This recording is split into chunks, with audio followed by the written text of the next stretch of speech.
जरा शांत होइए। शांत।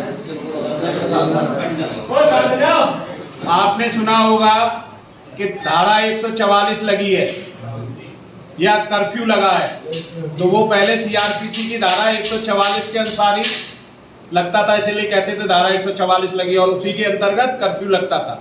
अब वो उसमें 19 जोड़ दोगे तो आ गई है बीएनएसएस में धारा 163, लोक न्यूसेंस के मामले में आदेश जारी करने की शक्ति किसकी? एग्जीक्यूटिव मजिस्ट्रेट की।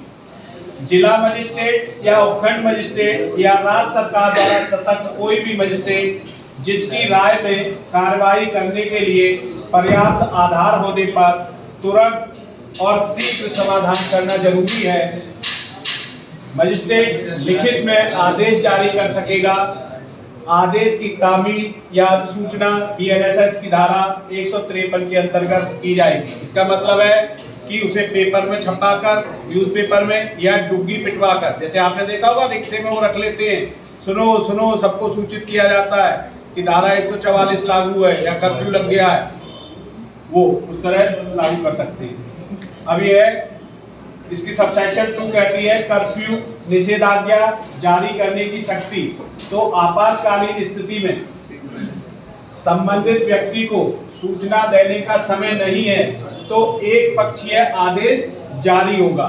यह प्रावधान उन स्थितियों के लिए महत्वपूर्ण है जहां तुरंत कार्रवाई की आवश्यकता होती है। सबसेक्शन 3 कह रही है आदेश में किसी विशिष्ट व्यक्ति या विशेष क्षेत्र स्थान के निवासियों को विशेष स्थान या क्षेत्र में जाने या न जाने का निर्देश होगा।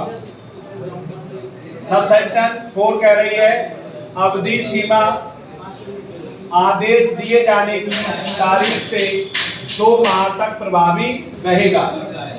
राज्य सरकार मानव जीवन के खतरे का निवारण या दंगा निवारण में उचित समझे तो मजिस्ट्रेट को निर्देश कर अधिसूचना को 6 माह तक बढ़ाया जा सकते हैं। ये कोरोना काल का जो था कर्फ्यू, उसके इसी के तहत बढ़ाया गया था। यह तिथि पूर्व आदेश से जोड़ी जाएगी और पूर्व आदेश समाप्त हो जाएगा। सबसेक्शन 5 कहती है मजिस्ट्रेट स्वयं या पीड़ित व्यक्ति के आवेदन पर आदेश को रद्द कर सकता है या बदल सकता है। जैसे किसी की लड़की की शादी है तो उसके लिए दिया गया था ना कि इतने लोग इस शादी में शामिल होंगे, तो उस आदेश को बदल सकता है या रद्द भी कर सकती है। सबसेक्शन 6 कहती है राज्य सरकार अपने द्वारा जारी आदेश को या पीड़ित व्यक्ति के आवेदन पर रद्द कर सकती है या बदल सकती है। 5 में मजिस्ट्रेट बदल सकते हैं और 6 में राज्य सरकार बदल सकती है। सबसेक्शन 7 कहती है उपधारा 5 और 6 के अंतर्गत आवेदन किया जाता है तो मजिस्ट्रेट या राज्य सरकार आवेदक को अपनी बात रखने का मौका देगी।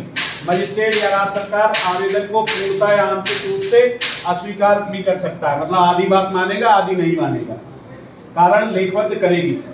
ये इतना ही है। इसके बाद इस तरह के प्रश्न आएंगे। तो इतनी बात समझ में आई? ओके।